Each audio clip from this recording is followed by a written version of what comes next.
Thank you for tuning in to Faith Connection. Хочу щиро подякувати вам, що ви були разом з нами в цій програмі. Merci pour joindre la connexion de la foi. Lorsque nous vous aidons de connecter avec Dieu. Bonjour, comment ça va? Je suis très content d'être devant vous et de prêcher un message de la parole de Dieu. Je m'appelle Keith Shoemaker, je suis un missionnaire au Burkina Faso. Et j'aime Dieu, j'aime la parole de Dieu et j'aime ce que Dieu a fait pour moi. Et j'aime, si c'est Dieu, c'est bon, parce que Dieu est bon.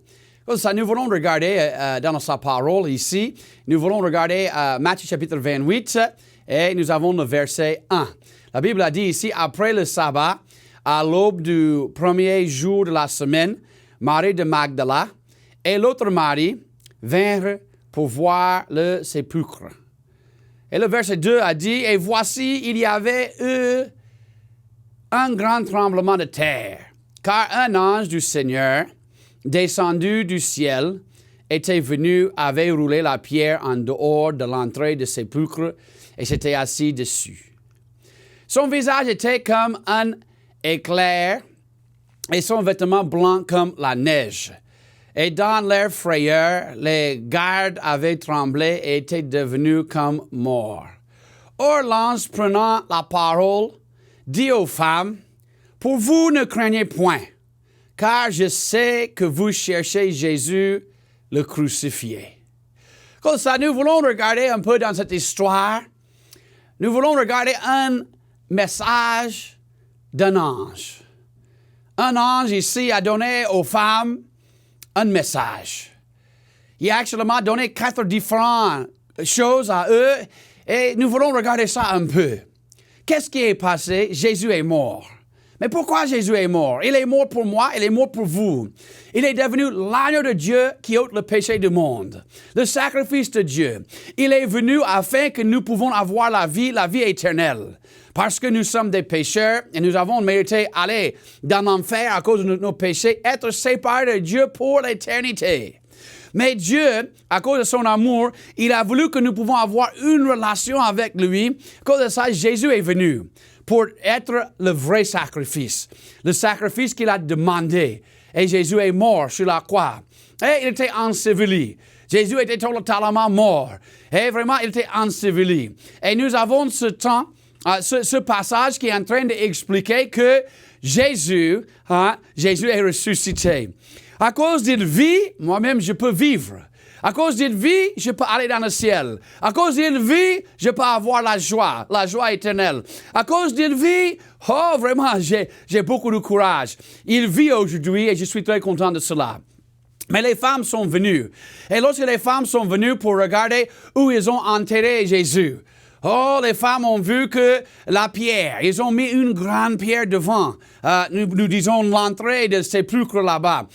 Parce qu'avant, à ce moment, c'était pas que nous avons enterré, nous creusons un peu. Non, dans les côtés de montagne, ils creusent un peu et vraiment, vous pouvez entrer là-bas. Et lorsque ils ont arrivé, ils ont vu que vraiment déjà, ce qui était devant la porte, la pierre était déjà à côté. Et les femmes, peut-être, avaient un peu peur et tout ça. Mais l'ange a donné un exemple ici. L'ange a dit quelque chose à eux. Et ils ont dit ici à les femmes, ils ont dit, pour vous, ne craignez point.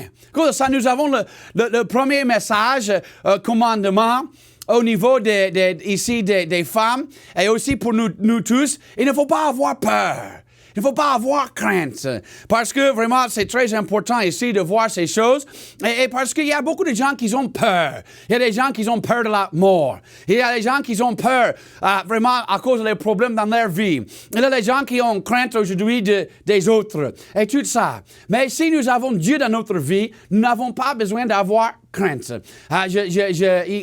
Au Burkina Faso, il y a un problème qui est arrivé en janvier. Il y a des terroristes qui sont venus et ils ont vraiment tué beaucoup d'étrangers. Et vraiment, c'était un jour triste. Il y a un missionnaire américain qui était mort parmi eux.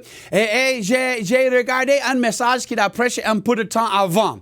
Le missionnaire a dit dans une église, il a dit, pourquoi vous avez peur?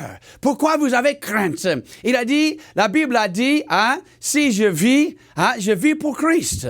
Mais il a dit que si la mort vient, c'est un gain. Et vraiment, ça, c'est une vérité. Si je vis, c'est pour Christ. Mais si c'est la mort, c'est un gain. Et même, il a dit que même si quelqu'un m'a tué, et même si je meurs, c'est un gain. Pourquoi? Parce que je serai avec Dieu pour l'éternité. Qu'est-ce qui est la plus grande chose qui peut venir pour moi aujourd'hui tout de suite? Peut-être nous pouvons dire que c'est la mort. Mais je n'ai pas besoin d'avoir peur de la mort parce que j'ai déjà quelqu'un dans ma vie qui a gagné la victoire sur la mort et ça, c'est Jésus-Christ. Il était enseveli, mais il est ressuscité. À cause de ça, nous voulons regarder ici, dans cette histoire, ce verset, nous regardons 1 Corinthiens chapitre 15 et verset 14. Et si Christ n'est point ressuscité, notre prédication est donc vaine et votre foi aussi est vaine. Ça veut dire simplement, si Jésus a resté dans le tombeau, pourquoi je suis devant vous pour prêcher? Il n'y a pas même de raison. Il n'y a pas même de raison. Il a dit 1 Corinthiens aussi, verset 17. Et si Christ n'est point ressuscité, votre foi est vaine et vous êtes encore dans vos péchés. Si Jésus n'est pas ressuscité, s'il a resté là-bas, qu'est-ce qui est passé? Nous sommes toujours dans nos péchés. Verset 18, ceux donc qui sont morts en Christ sont aussi perdus. Et si nous n'avons d'espérance en Christ pour cette vie seulement, nous sommes de tous les hommes les plus misérables. Si vraiment j'ai confiance et je fais tout ce que Dieu a demandé, mais c'est seulement pour mon temps sur le monde, je suis misérable. Mais je sais que je vis pour l'éternité. Regarde ce qu'il a dit, verset 20. Mais maintenant, Christ est ressuscité. Il est devenu les prémices de ceux qui sont morts. Et je suis vraiment content que nous pouvons voir, comme l'ange a dit ici aux femmes, il ne faut pas avoir peur, il ne faut pas avoir crainte. Oh, vraiment aussi, je n'ai pas peur. Pourquoi? Parce que Christ est ma vie.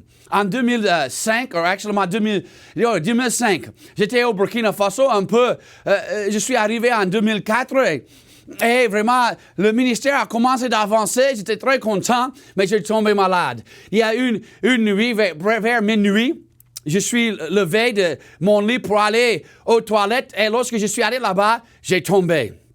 J'ai perdu connaissance.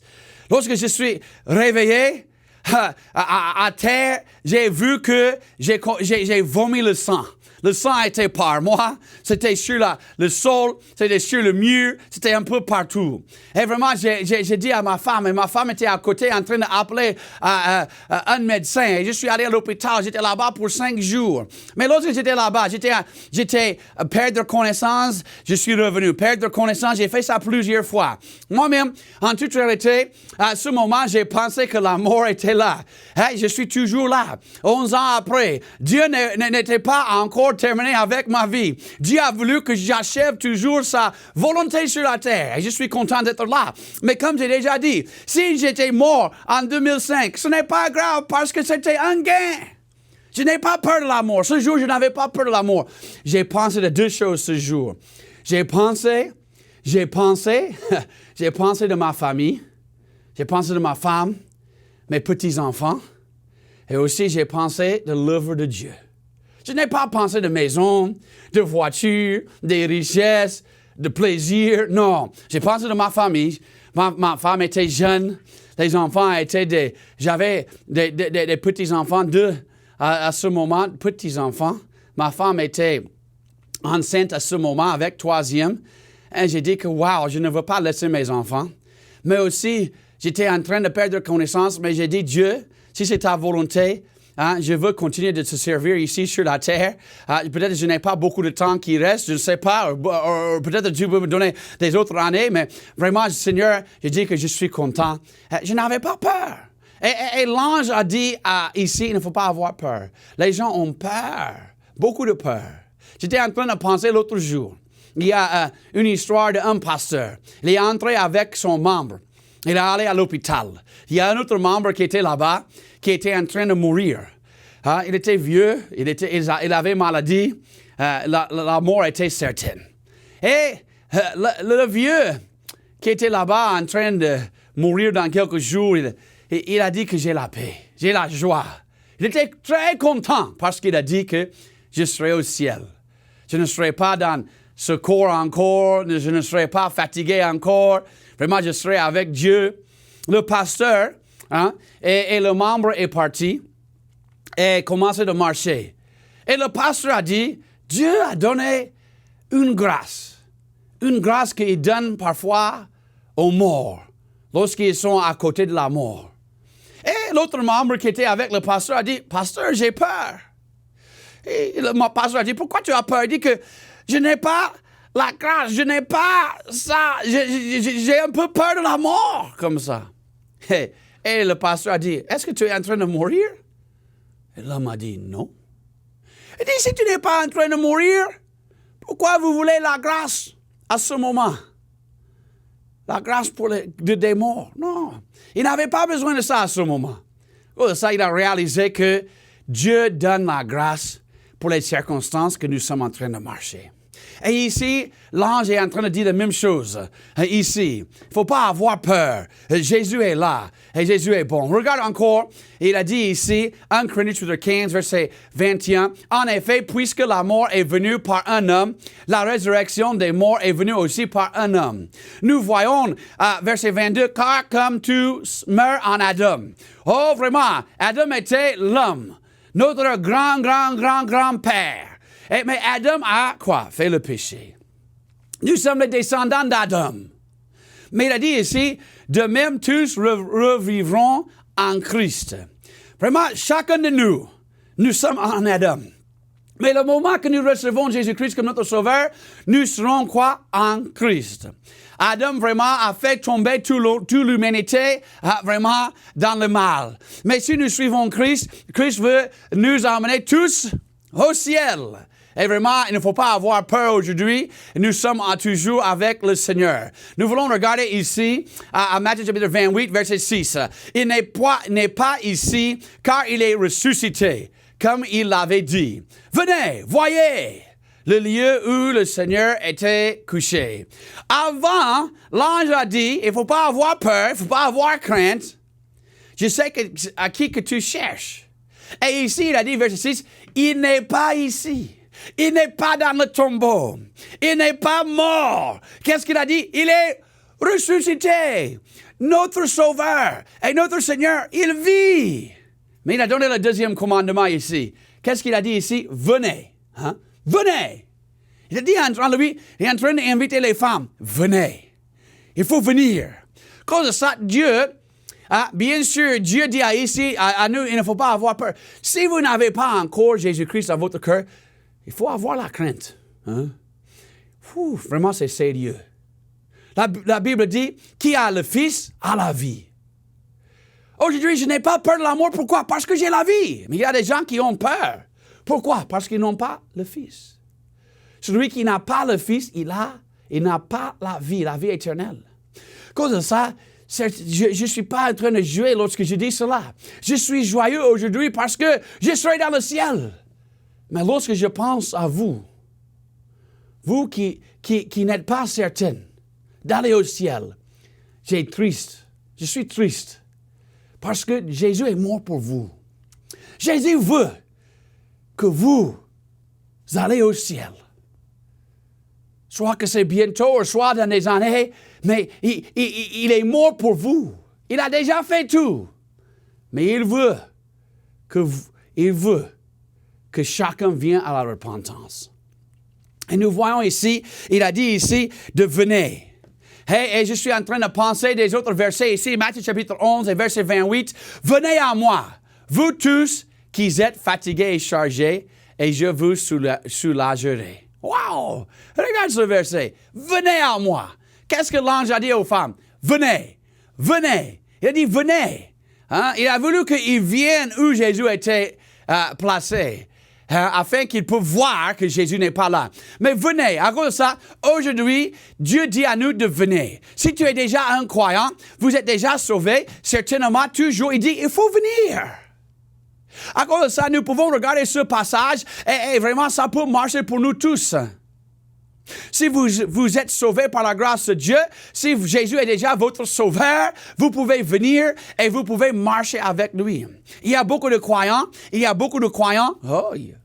qui ils sont fatigués, ils sont chargés. Pourquoi? Parce qu'ils ne viennent pas à Dieu. Ils sont sauvés, mais toujours ils marchent dans leur puissance. Ils marchent dans leur force. Mais Jésus, Jésus veut que tu viennes. Jésus veut travailler avec nous. Il veut travailler par nous. Nous avons besoin de marcher avec lui. Venez à moi, vous tous qui êtes fatigués et chargés, et je vous soulagerai. Verset 29. Chargez-vous de mon joug et apprenez de moi, parce que je suis doux et humble de cœur, et vous trouvez le repos de vos âmes, car mon joug est aisé et mon fardeau léger. J'aime ça beaucoup. Qu'est-ce qu'il a dit? Chargez-vous de mon joug. Vraiment, j'ai vu ça plusieurs fois au Burkina Faso. Parfois, il peut placer l'âne avec un autre âne. Il peut placer bœuf avec un autre bœuf. Je n'ai jamais vu bœuf et âne. Je n'ai jamais vu ça. Mais qu'est-ce qu'il a dit? Qu'est-ce qu'il passe? Il place un bois sur les ânes comme ça et un autre. Et qu'est-ce qu'il fait? Il fait ça pour travailler. Pour cultiver. Ça, c'est avec les charrues et tout ça. Vraiment, ça marche très bien. Qu'est-ce que Dieu veut? Le joug signifie que nous devons faire quoi? Le travail. Dieu aime celui qui travaille. Ça, c'est clair. Dieu même a dit, celui qui ne travaille pas, il n'a pas mérité à manger. Comme ça, Dieu aime les travailleurs. Dieu aime celui qui travaille. Mais si nous regardons bien à ce verset, Dieu a voulu que nous travaillions.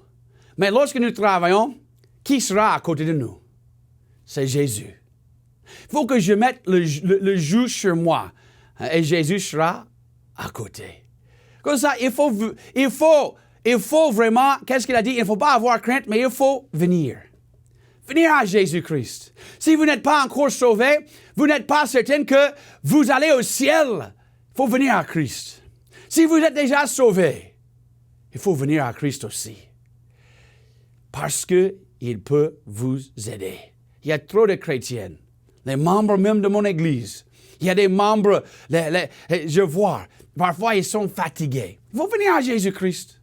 C'est lui qui peut donner le repos de nos âmes. Comme ça, nous voulons regarder ici encore. Venez, Matthieu chapitre 28, il a dit ici, venez. Mais qu'est-ce qu'il a dit? Venez, voyez le lieu où le Seigneur était couché. Venez, nous avons parlé de ça. Il a dit, il ne faut pas avoir crainte, mais il faut venir. Mais il a dit aussi, il faut voir. Comme ça, voir quoi? Voir où le Seigneur était couché. Comme ça, nous voyons quoi? Voir le tombeau. Il faut voir le tombeau. Tu as dit le tombeau? Pourquoi je veux regarder le tombeau? Parce que le tombeau est vide. Quelle est la différence entre ce que nous prêchons et les autres religions? Si toi, tu parles pour les autres prophètes, les autres hommes qui ont commencé des autres religions, si tu veux arriver à leur sépulcre, à leur tombeau, qu'est-ce que tu trouves dedans? Leurs os sont là-bas. Mais si tu pars où ils ont couché Jésus-Christ, ces os ne sont pas là. Pourquoi? Parce qu'il est ressuscité. Il est vivant. Et vraiment, c'est formidable ce que nous sommes en train de voir. Comme ça, nous voulons voir ici, en Ésaïe chapitre 53, un verset qui est très important pour nous. Mais il était meurtri pour nos péchés et frappé pour nos iniquités. Le châtiment qui nous apporte la paix est tombé sur lui. Et par sa meurtrissure, nous avons qu'est-ce qu'il a dit? La guérison. Est-ce que vous avez bien écouté ou regardé ce verset? il était, à cause de nos péchés, il était frappé. Il a souffert. Il était châtié. Oh, Jésus a souffert, mais pas pour lui-même, pour nous. Afin que quoi?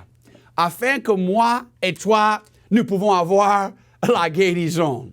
Ce n'est pas la guérison physique, c'est la guérison spirituelle. Ah, souvent je souffre physiquement. Je sais que je suis là. Je sais que parfois Dieu m'a guéri. J'avais le palu pour presque 35 fois. Des autres choses. Et je suis toujours là. J'ai déjà expliqué que en 2005, j'étais presque mort. Mais je suis toujours là.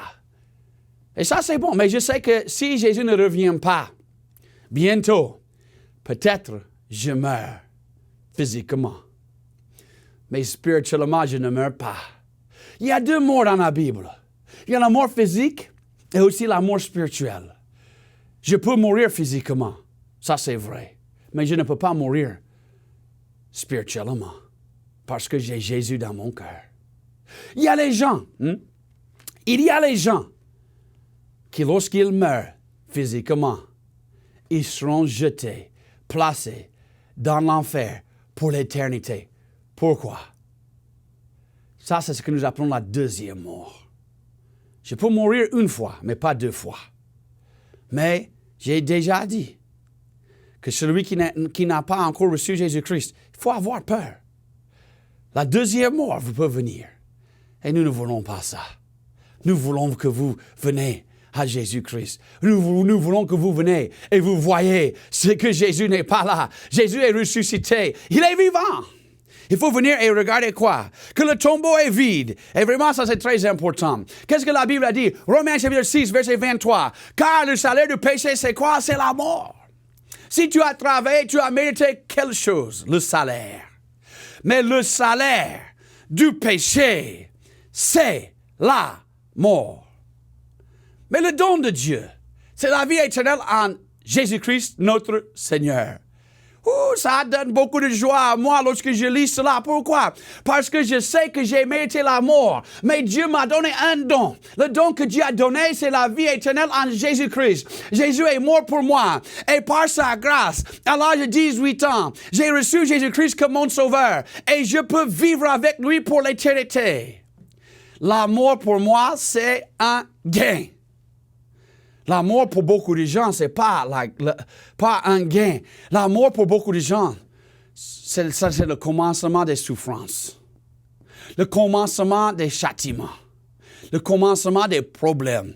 Venez et voir le tombeau. Voyez que le tombeau est vide. Et nous sommes très contents de cela.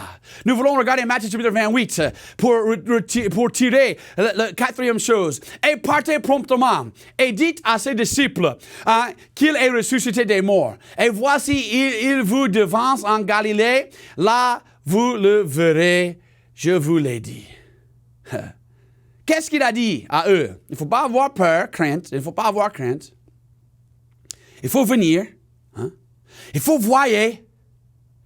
Et la quatrième chose, il a dit, il faut partir promptement, tout de suite, et dites. Et dire quoi? Que Jésus est ressuscité. Que Jésus n'est pas encore là. Que Jésus, vraiment, est le sauveur du monde. Ce que Jésus a parlé, c'est la vérité. À cause de ça, si vous êtes là, vous êtes en train d'écouter ce message, et vous êtes déjà un croyant, quelle est la raison que vous êtes sur la terre? La Bible dit que vous êtes une lumière. Qu'est-ce qui est plus important que cela? Rien. Il n'y a rien. Il y a un homme. Actuellement, il y a 5 hommes. Ils sont allés plusieurs années avant. Ils sont allés dans un territoire pour donner l'évangile. Ils ont voulu aller entrer avec un tribu en Amérique du Sud pour donner l'évangile à eux. Et ils ont essayé de donner les petits cadeaux et les choses comme ça par avion. Et un jour, ils sont venus avec leur avion. Et ils ont trouvé un petit côté avec sable. Ils ont allé avec leur avion. Ils sont sortis. Et le tribu est venu et tué ces 5 gens. Les 5 hommes. Beaucoup de gens ont dit, c'est une perte. Après cela, les femmes, vraiment, les femmes courageuses, sont entrés dans les mêmes villages avec des hommes et ils ont tué leurs maris et les femmes ont donné l'Évangile. Ils ont resté avec eux, dormir avec eux et presque tous les villages ont reçu Jésus-Christ après. Même un homme, je pense, qui a tué un de les hommes est devenu le pasteur. Ça, c'est presque incroyable. Mais les femmes ont été courageuses parce que les femmes ont compris et même leurs maris ont compris que le travail le plus important est de parler et expliquer aux autres qu'ils ont besoin de Jésus-Christ. Qu'est-ce qui est plus grand que ça? Rien. Rien. Nous avons besoin d'aller et dire. Dans la Bible dit à nous d'aller dans tout le monde et prêcher l'Évangile à chaque créature, à toute créature. Tout le monde, partout. Mais il y a un de les saints qui est mort. Il a dit, l'homme n'est pas un fou qui perd ce qu'il ne peut pas garder pour gagner ce qu'il ne peut pas perdre. Des maisons, des richesses, l'argent, voiture, moto, ces choses nous pouvons perdre. Télévision, un jour c'est fini. Mais ce que nous faisons pour Dieu, ça sera pour l'éternité. Dieu a dit même, un homme n'est pas un fou, qui n'est pas un insensé. Celui qui est en train de mettre ses trésors dans le ciel. Il ne faut pas amasser des trésors sur la terre, où les voleurs peuvent rentrer, où la ruine peut gâter. Vraiment, ces choses gâtent. Même si j'achète une nouvelle voiture aujourd'hui, dans peut-être 15 ans ou 20 ans, il faut que je cherche un autre. Pourquoi? Parce que ça ne dure pas pour toujours. Joli aujourd'hui, dans quelques années, c'est déjà fini. Maison. Un jour, je serai mort. Et ma maison ne sera pas pour moi encore. Il n'y a pas les gens qui placent maison, voiture, l'argent avec moi dans le tombeau. Je suis entré dans ce monde nu, je sors nu. Ce que je fais pour le Seigneur, c'est ça qui peut durer pour toujours. Vraiment, je suis très touché avec ce message. L'ange a donné un bon message. L'ange a donné un bon message. Il dit, il ne faut pas avoir crainte. Il a dit, il faut venir. Il faut voir que Jésus est ressuscité. Il est vivant. Et pour celui qui est sauvé, il faut sortir et dire à tout le monde que Jésus est ressuscité. Il est vivant. Les autres prophètes, dans les autres religions, ils sont morts. Ils sont restés morts. Mais Jésus, il est sorti du tombeau. Il est vivant. Je vis aujourd'hui parce que Jésus vient. Si tu n'as pas encore reçu Jésus-Christ, il faut baisser votre tête et il faut recevoir Jésus-Christ comme votre sauveur aujourd'hui. Dis simplement que Seigneur, je sais que je suis un pécheur. Mais je place ma confiance en toi seul. Tu es mort pour moi et je t'accepte comme mon sauveur aujourd'hui. Dieu est bon. Toujours. Aujourd'hui, il est bon à tout moment. Dieu est bon. Merci pour joindre la connexion de la foi. Lorsque nous vous aidons de connecter avec Dieu.